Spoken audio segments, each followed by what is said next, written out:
Welcome to the Bitcoin Boomer Show. Here's your host, the Bitcoin Boomer himself, Gary Leland. And welcome to the Bitcoin Boomer Show. I'm your host, Gary Leland, and I am the Bitcoin Boomer. That's why this is the Bitcoin Boomer Show. This show is for anyone. You don't have to be a boomer to watch this show. Anyone who's interested in Bitcoin can watch this show. We bring on great guests. We talk about Bitcoin, trying to educate you about Bitcoin. My great producer, Stephanie. Stephanie, how are you doing today? I'm doing great. I'm a great producer. Great producer. And you're stacking Bitcoin. You're buying Bitcoin too. I am spinning the Wheel Unfold app and getting sats and stacking those 5, 10 at a time here and there. So I'm grateful, and it's free. Free Bitcoin is the best Bitcoin. It is. So where are we going this week? So I had a question regarding the laser eyes that I see. Like when I was going through the BitBlock Boom conference website, some of your speakers had laser eyes, and I noticed that last year as well. And I wanted to know if there was a story around that, like the mythology, if any, around laser eyes. Laser eyes, I don't know where it actually started, but it started about 2 years ago, maybe 3. It's where people are laser focused on Bitcoin until it hits $100,000.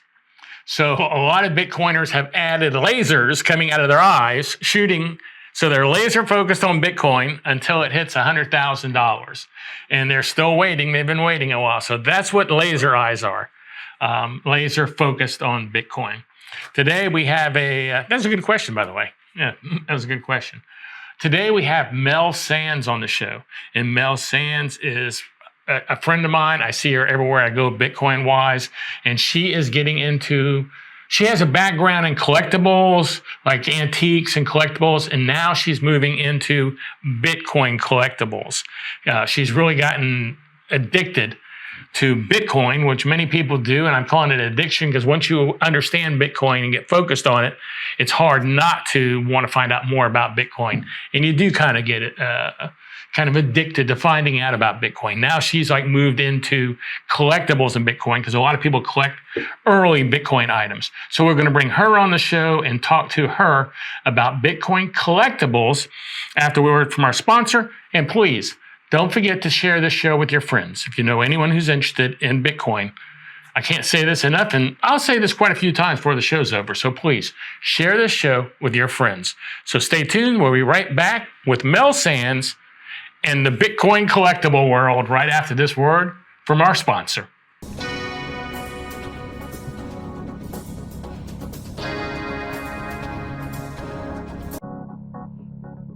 And welcome back to the Bitcoin Boomer Show. Thanks for joining us again on another episode on another wonderful day.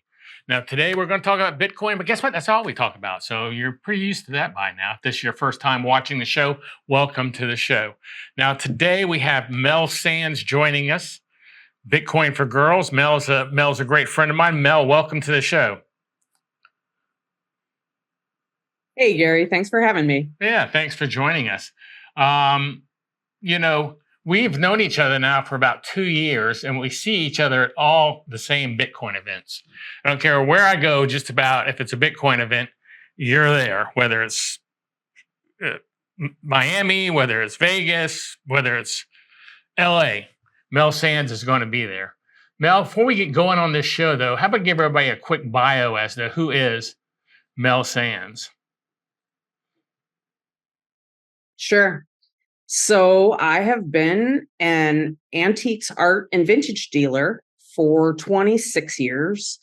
I have events in Chicago that are all about vintage and antiques, and I have a giant vintage clothing and jewelry show in Nashville. And then I'm also, as of 2017, a rabid Bitcoiner. 2017, so that was when you first discovered Bitcoin. So what was your orange pill moment? How did you discover Bitcoin? Oh, go ahead. So the orange pill moment was in 2017 when my friend Preeti had said to me, "Have you heard about this Bitcoin thing?" And I said, "Wait a minute, I've got some of that." So I go digging around and I find $100 worth of Bitcoin that I bought in 2015 was suddenly worth $4,700. And I went, what is this? What is it doing? Is it going to keep doing it? And here I am today, all in. So your $100 worth of Bitcoin you bought in 2015 was now worth over $4,000 in 2017. And I would be likely to guess we must be talking in 2024. It must be close to $40,000. Not knowing when you bought it, in 2017, but it's got to be in the high 30s. It was a third. It was a third of a Bitcoin at the time. Okay. So it was 0.37 Bitcoin was what I got for $100. So it's 10,000. Third of a Bitcoin today. $12,500, $13,000 today. By the end of the year, it could be 40 by the end of the year, the way this year could go. So that was your orange pill moment, was you realized that you had bought some. What made you buy it the first time, not knowing what it was at $100? So there was something that I read, and I'm trying to think. There was something that I read, and they had said, and I also had the desire to find those gummy bears that you get on the internet. And somebody said, you've got to use this internet money. Well, I have been selling on eBay online since 1998. Internet money made perfect sense to me. I'm like, I see. So you could pay somebody in another country and this would be the same value no matter where you send it. And so that made perfect sense to me. And then I just, in 2015, decided, wait a minute, I can't order anything. Like, it just didn't feel right to order anything off the internet using this internet money. So I kind of just forgot about it. And then in 2017, I went, whoa. And something about it clicked. It clicked. It made sense. Just like in 1998, I knew that selling online in 20 years was going to be the way it worked. And I could see it straight down the line. And there was something about Bitcoin that I also could see straight down the line and knew that this isn't going anywhere. This is going to become part of our daily lives, whether we want it to or not. And so that's what's kept me here. Yes. Getting, discovering or seeing the internet for what it would be in what year did you say, 98? Well, I started selling on eBay in 98, but I was an early internet adopter, waiting for that AOL disk to show up in the mail and get my 30 minutes of free internet. I had a big old compact computer, 94, I think, at home. So I remember that dial-up sound. I know how slow it was, but I was patient and I wanted to be there. Gosh, did they send out like one of those AOL discs like every week? Did you get one in the mail almost every other day? That was crazy how many of those that would come out. Yeah. It's like every other day. I got on the net. And it wasn't just them. What? Well, it was Netscape and Excite. I forgot about Netscape and like Excite. All those different companies. Yeah. Yeah, but AOL was really sending out the discs more than anybody, I believe. So you discovered Bitcoin kind of by accident to begin with, but then realized later what it was. And luckily, when you realized what it was, you had some already. You just wish you'd bought $1,000 worth instead of $100 worth when you found out about it. Where were you buying the gummies from? Were there just sites online that had that at the time in 2017? Because it was illegal in a lot of places. That would have been the Silk Road. Okay, that's what I was wondering. It would have been the Silk Road. So you were buying, and that's why I didn't do it, because I just didn't think it was a good idea. I had never been on this. I never was on the Silk Road, so I didn't know about Bitcoin until after that was all shut down. I never have either, for the record. So when I started investigating how to actually do this, it was, okay, the Bitcoin was the easy part. But then you had to get a Tor browser and you had to do all of this stuff. And I actually did it. And I got there. I got all the way to the end of it. And I just could not go on there. And I didn't. And that's why I forgot. So it was just one of those things. But once you get started and you're playing around in there and you're getting it set up, and I'm like, oh, I have a Tor browser now. Oh, it's PGP this. And I mean, I actually got there. But again, I just thought, I just was afraid, I was just a young mom who needed a gummy bear here and there. And I'm like, I don't want to get arrested or anything. And so I guess I don't see it as something that I wish I would have bought $1,000 worth. I feel just really lucky to have bought that $100 worth, because I would have been so late to this game. And I still feel like I'm late to it, but I know that's crazy, and I know I'm really not. So now my goal is just to stack as many sats as I possibly can. And, I've learned so many things. I mean, I went down that rabbit hole in 2017 and I've never come out, whether it's, when I found, I've worked with Tone Vase, and when I first found him, I decided, oh, well, of course I can learn how to trade, because that's how you make more Bitcoin, right? You just trade and you make more. So I became an amazing chart reader. I mean, I can read a chart all day long, but I'm not a great trader. So I started out thinking, all right, well, maybe this will be what I do. But instead, I ended up learning how to read the charts. And then I learned how to, I started to follow the news and Bitcoin Twitter and YouTube. And again, just what else can I learn about? The events for me have always been fun because I feel like I can meet people in person. I can hear, talks about different things that maybe I hadn't thought about. And it's really how you meet people. And I thought maybe someday I'd want a job in the Bitcoin industry. So for me, that was another reason to go to Bitcoin conferences, is to just get to know people, because you never know what's going to happen. And, that's my goal there.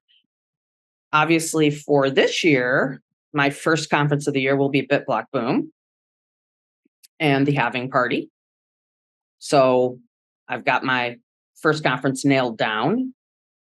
And yeah. Well, we're going to get into BitBlock Boom in a little bit and Halving in a little bit, and about something new that Mel's in. But we'll be right back after these words from our sponsor, so please stay tuned.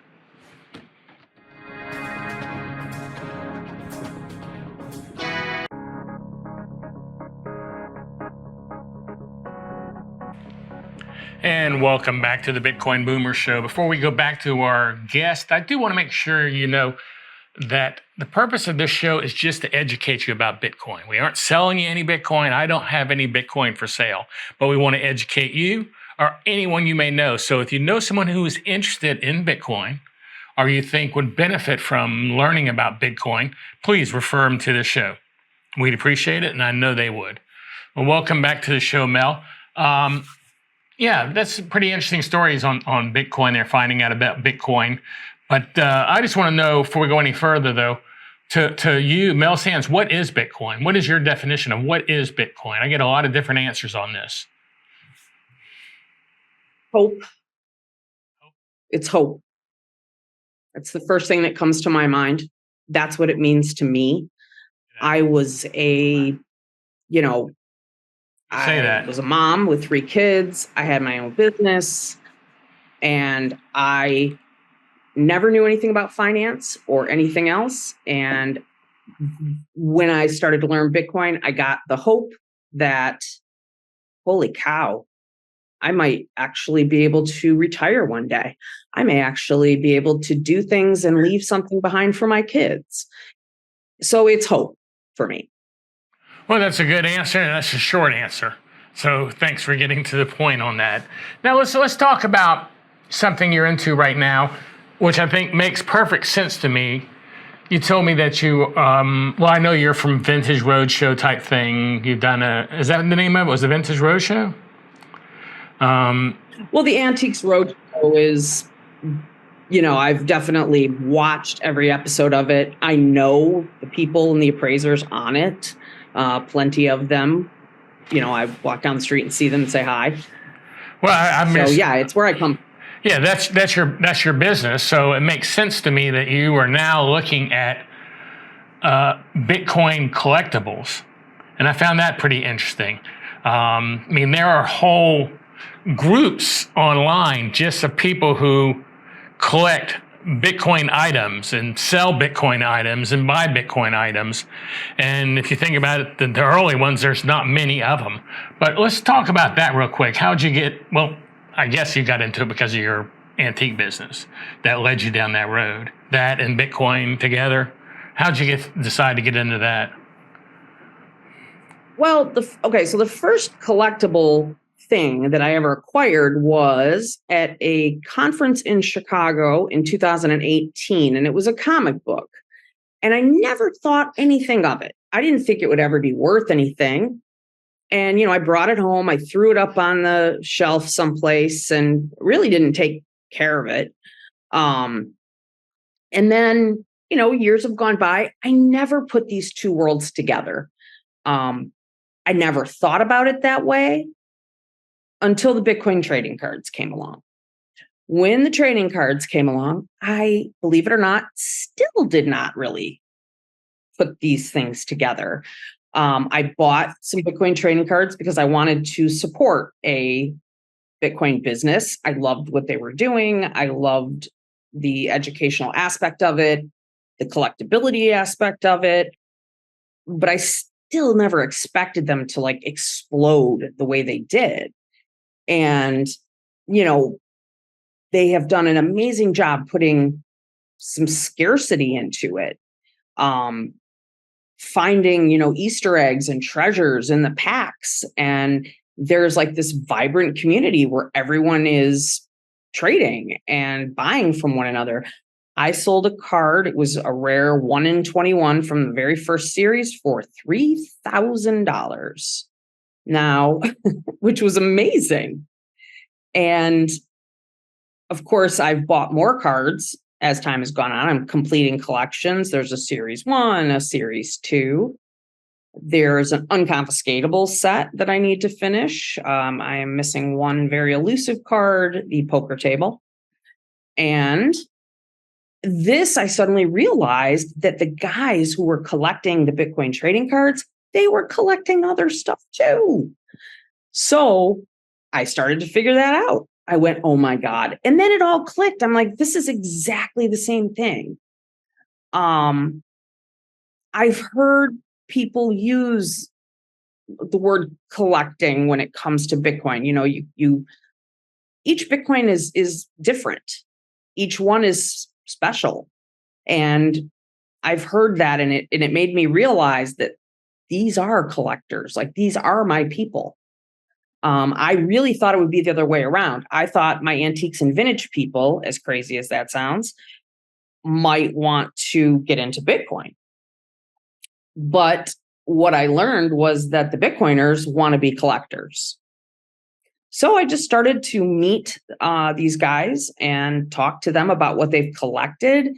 And some of the stuff has been mind-blowing.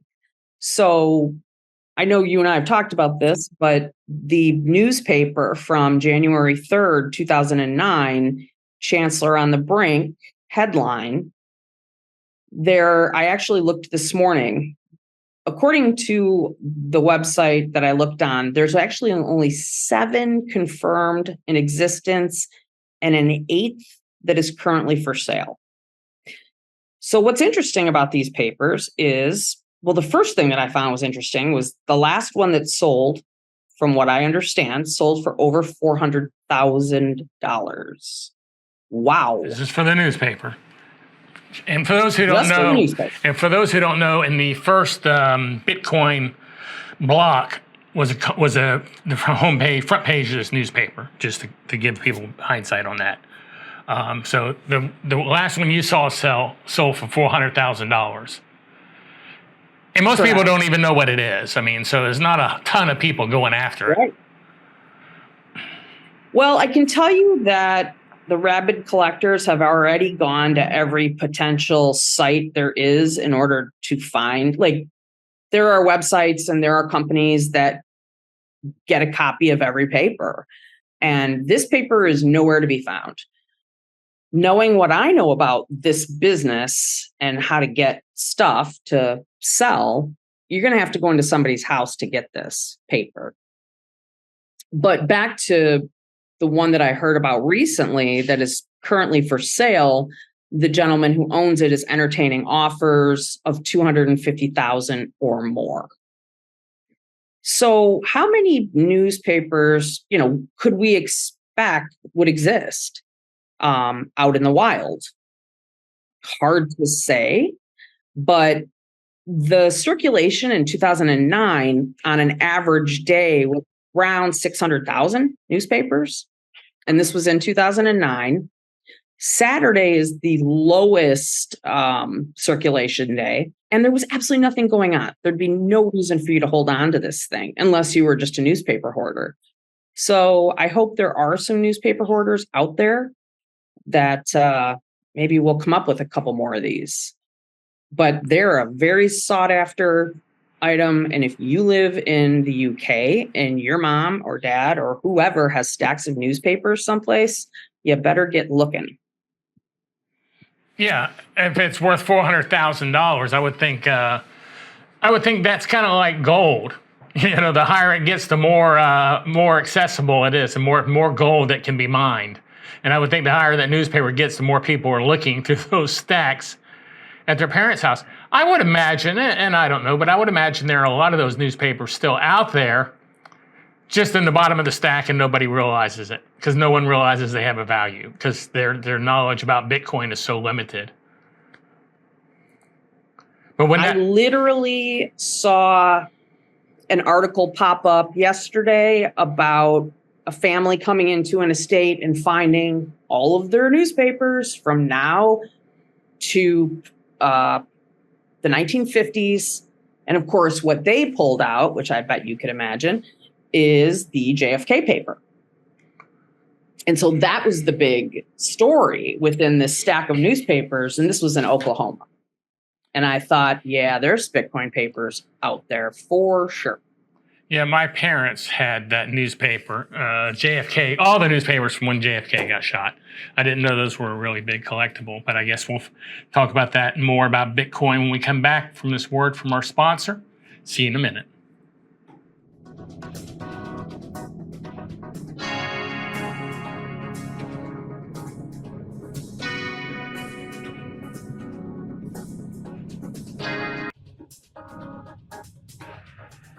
And welcome back to the show.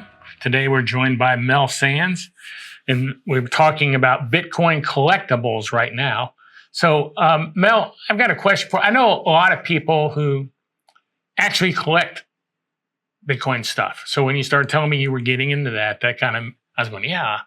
And so I have a question about a couple items that people are always telling me.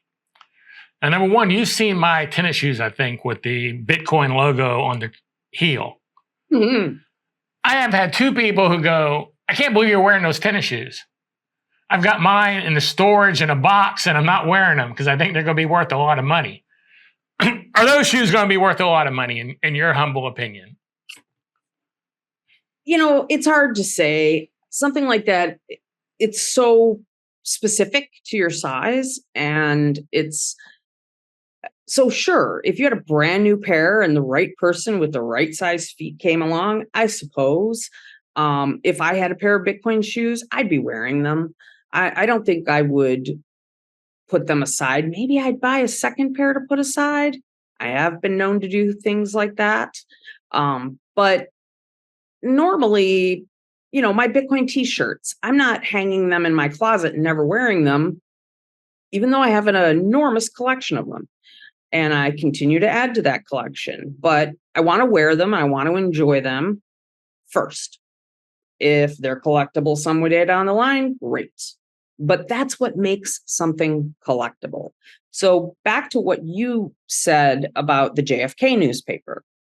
Everybody has a JFK newspaper because everybody got the paper at that time. And this was such a huge dramatic event that everyone on earth saved it. So these newspapers are not worth a lot. They're very interesting from a commemorative standpoint, but there's no scarcity when it comes to a JFK newspaper. There are just zillions of them out there.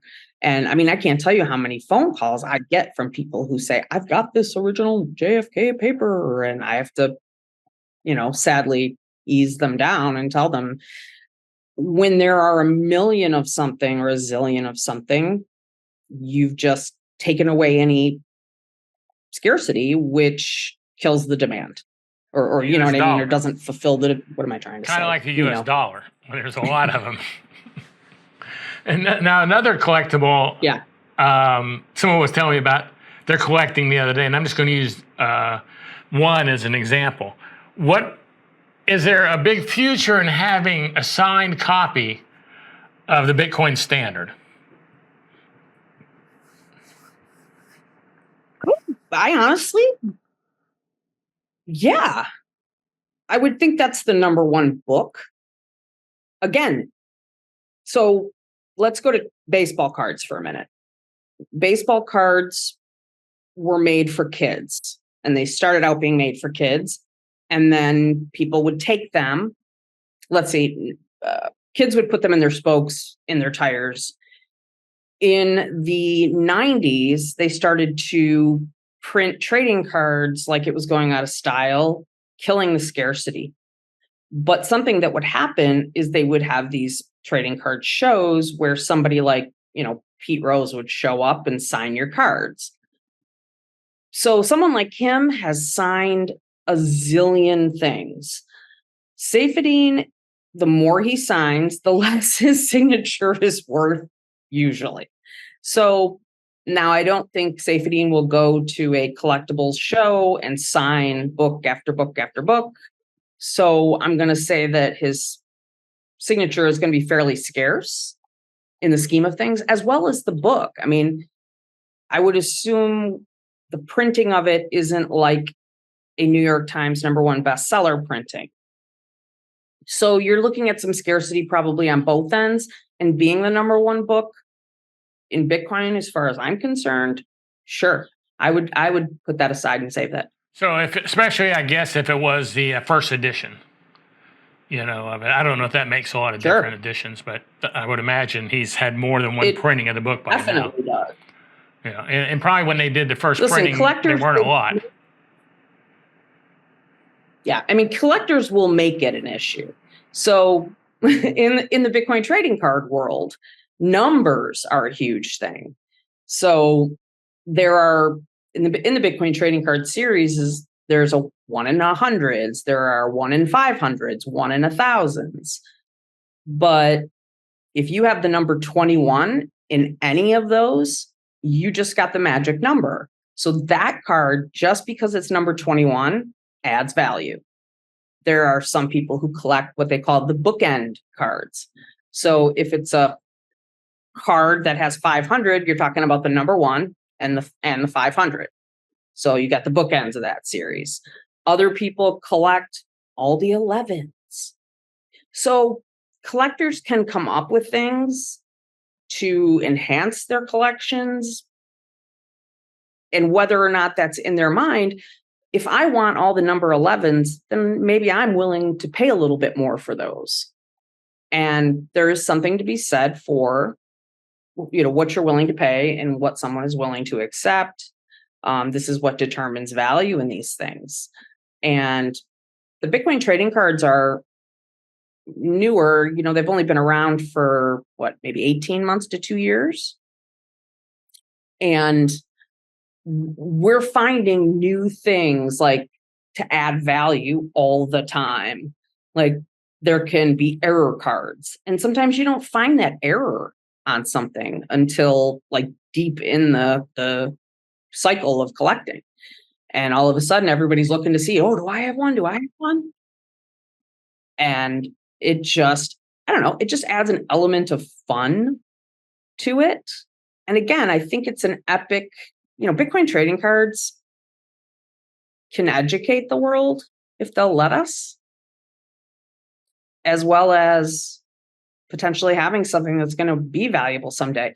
At the same time, remember that you need to collect what you love. And this is something I tell everybody, whether it's, I don't care what you're collecting. You collect what you love and you don't worry about the money. Okay. Because it's not about resale. It's about enjoying the things that you have, like my t-shirts, like my trading cards. I'm not collecting these all so I can make a fortune someday. Now, if I flipped a couple and make some money, awesome. But my Bitcoin collection is not about making money, if that makes sense. And you're generally going to be a happier person if you are collecting for your own enjoyment than you are to make a profit. Well, now, speaking of the cards, Aladdin's been on the show, and the BTC cards are going to be at BitBlock Boom with a BitBlock Boom edition. So we're looking forward to seeing how that turns out. I know that Bob Burnett's got a card, and Surfer Jim's got a card, and I believe I've got a card. It's going to be the Boomer series. I don't know who the other Boomer is that's going to be on there with the card. So the cards, every time I go to a show, whether it's Miami or Unconfiscatable or LA, that booth with the cards is packed with people buying those packs of cards. It's just mind-boggling to me. That's always the busiest booth around. So people are interested in those items for sure. We've mentioned books and we've mentioned shoes and we've mentioned newspapers. I want to go back to shoes real quick because I'm just curious. Why do so many people collect like Michael Jordan shoes and those have such value? That's not determined with size, and you've only got like a minute. So that's not because you're looking for a pair in your size. People are just buying those. That's true. And there's such a huge collector base for those that it doesn't matter what the size is. I mean, it does matter to a point. I mean, if they're all really tiny sizes, you're going to have a harder time selling them. But yes, there's a collectability in the Michael Jordan shoes and Nikes. And, that's a whole culture into itself. So I guess what I mean is Bitcoin shoes, just because they're fun Bitcoin shoes, does not necessarily mean they're going to be worth anything down the road. So enjoy them for what they are and wear them. Now, if suddenly there just becomes this rabid group of Bitcoin shoe collectors, yeah, you're going to be pissed at yourself. Well, I'm enjoying wearing my shoes, so I'm going to keep on wearing them. I think those shoes the ones I've been talking about are getting old enough now. A lot of people haven't even seen a pair now. So whenever I wear them, I do always have people go, "Where'd you get those shoes at?" So we'll be back, and we'll try not to talk about shoes when we come back from this word with our sponsor. Stay tuned.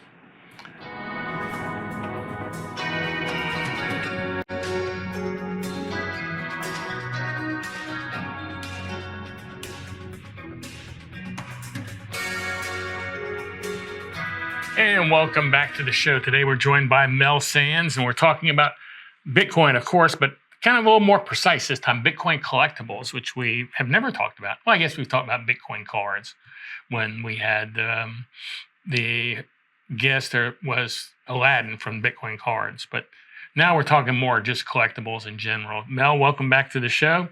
Okay, I want to know, what would be some things that you think besides cards, the newspaper for sure. We know that if you definitely want a newspaper and cards. What are some other things that people, if they want to start getting into collectibles on Bitcoin collectibles, if they might want to start getting in their collection?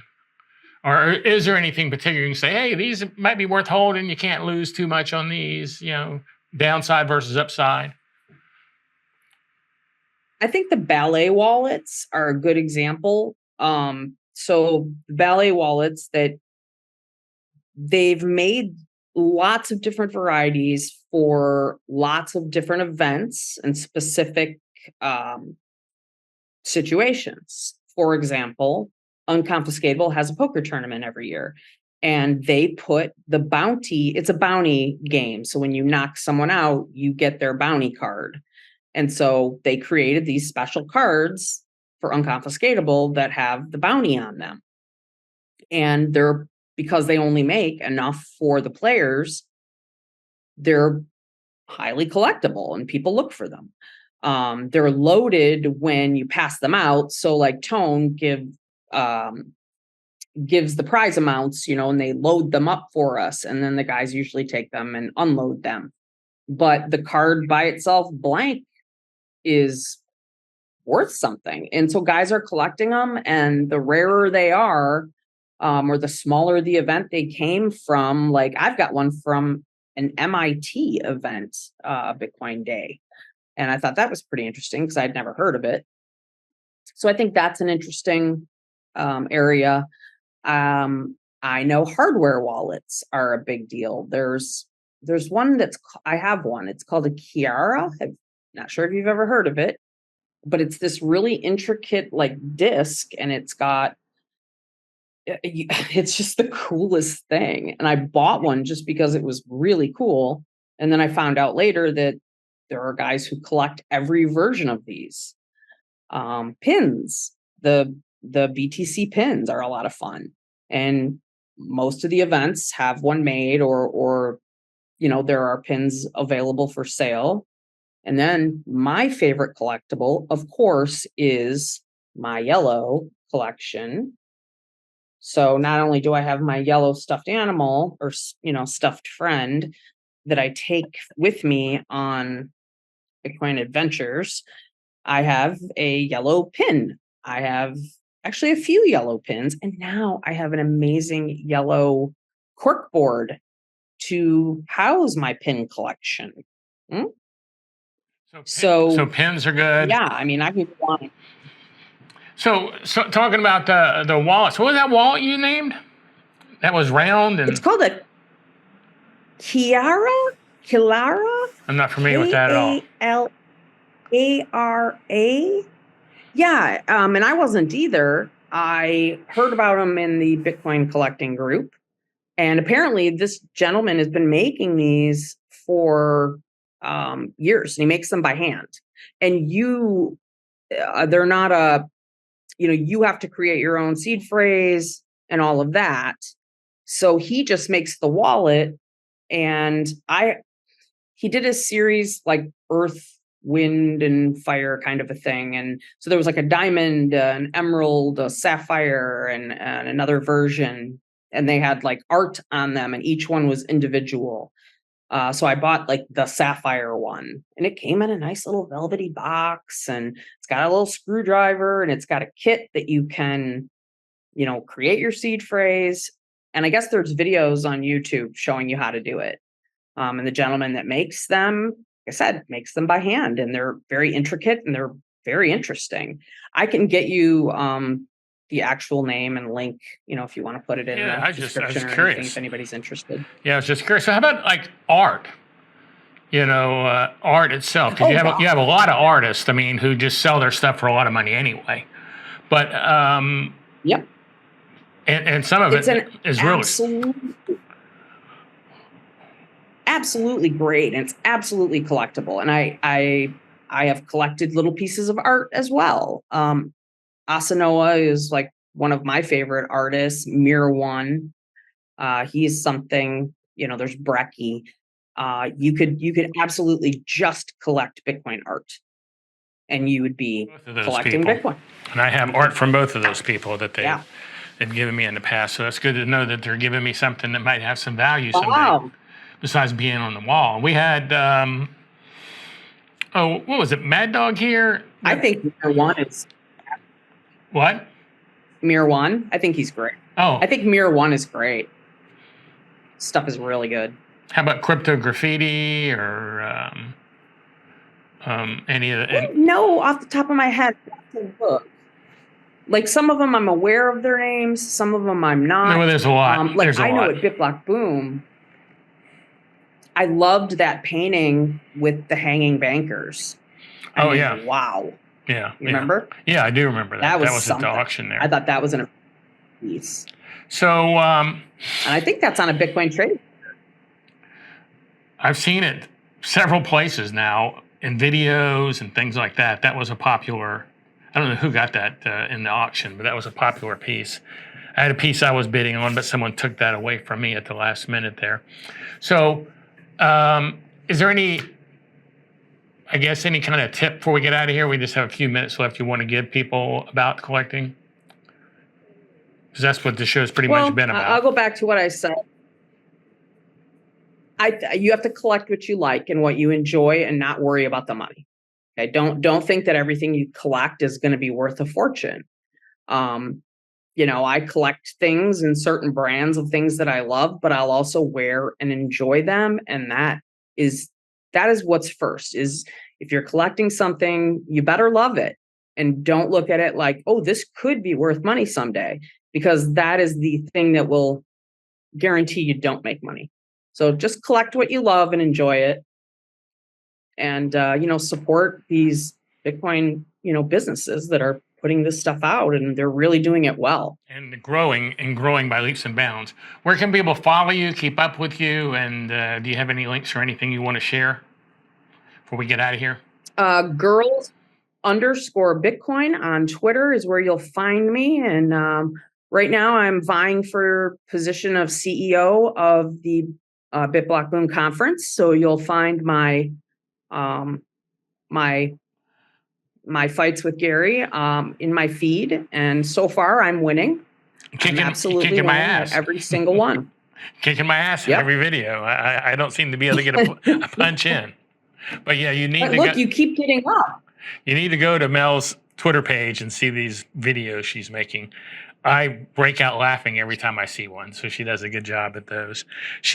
You really are a pretty good marketer on those things, I think. Well, I do want to tell you, thanks for joining us. I look forward to seeing you. I'll see you in Nashville, I guess, for Bitcoin Magazine.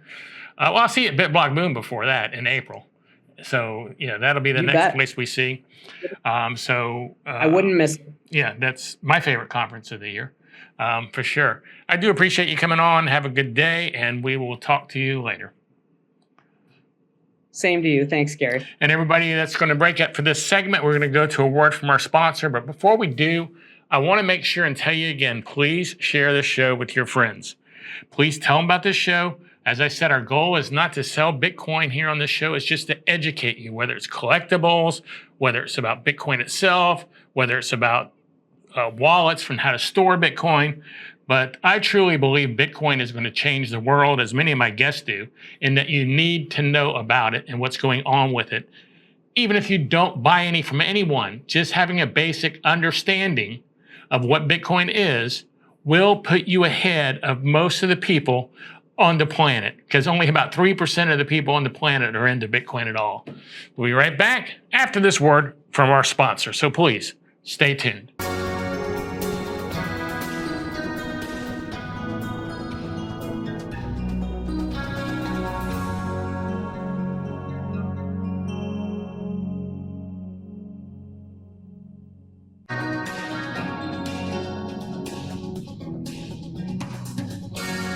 And welcome back to the show. We had a great show today with Mel. I think learned something about collectibles. A lot of people are into collectibles.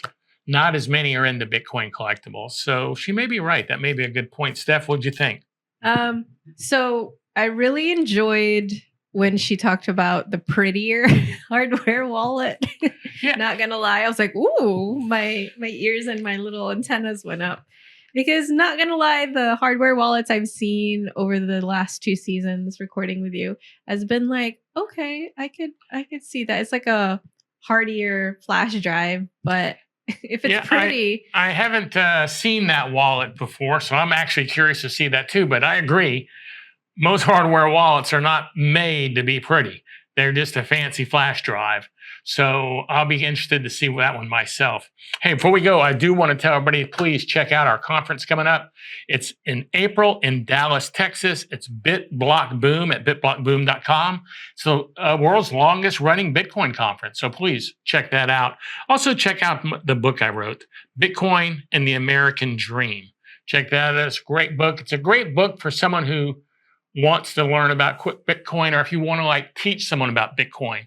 This book is about an hour and a half, 2 hour read. So it's a great book for reading on a flight, somewhere like that. And please check out my meetup group, meetup.com/BitBlockBoom. That's meetup.com/BitBlockBoom. We usually meet once a month, have a barbecue dinner, talk about Bitcoin, have a beer. So if you live in the Dallas-Fort Worth area, be sure and check out meetup.com/bitblockboom. And one last thing I want to promote is our satscardshop.com. This is a great place to get sat cards. What are sat cards? They're a wallet, basically. A great way to give someone Bitcoin is to put Bitcoin on a sats card, give it to them as a Christmas present, birthday present, stocking stuffer, whatever you care to do. So check out satscardshop.com. And please follow me on Twitter. That's on Twitter. I'm at Gary Leland. I post on there all the time. So please follow me on Twitter. Send me a message if you want. And until next week, this is Gary Leland, the Bitcoin Boomer, saying please stack those sats and please tell your friends about the Bitcoin Boomer Show. Look forward to seeing you next week. Have a good one.